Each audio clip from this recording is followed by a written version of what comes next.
Welcome sa walang kwentang prank ni Buboy. Yan. So ayun, magpaplano kami ngayon ni Kit. Yan. Paprank kasi namin yung tropa namin. Na si Limuel. Malakas kasi man-prank yun.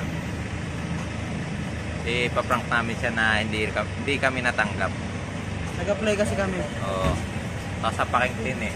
Dati kahapon pa ako bad trip doon. Hindi na mamansin. Siya lang madaming tulog sa amin. Pangit ng trip niya. Pangit mo, Lem. Sabi yung trash talk yun ah. Lem, pag nakikita mo to, Lem, ang pangit mo ha.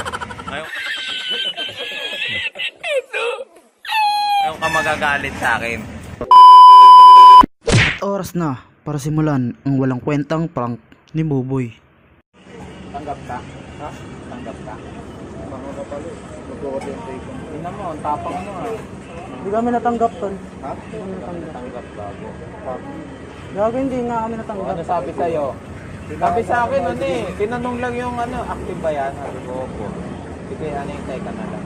Pero hindi nilagay na hire. Oh, no. Ano, pinapirma ako ng agreement eh. Pinapirma ka? Wala pa sa amin. Wala nga sa amin. Nakita ko kayo. Di mo nakita, dire-diretso ako umalis. Wala ka. At ayaw maniwala ni Limuel. Buboy, ang bobo mo mag-prank.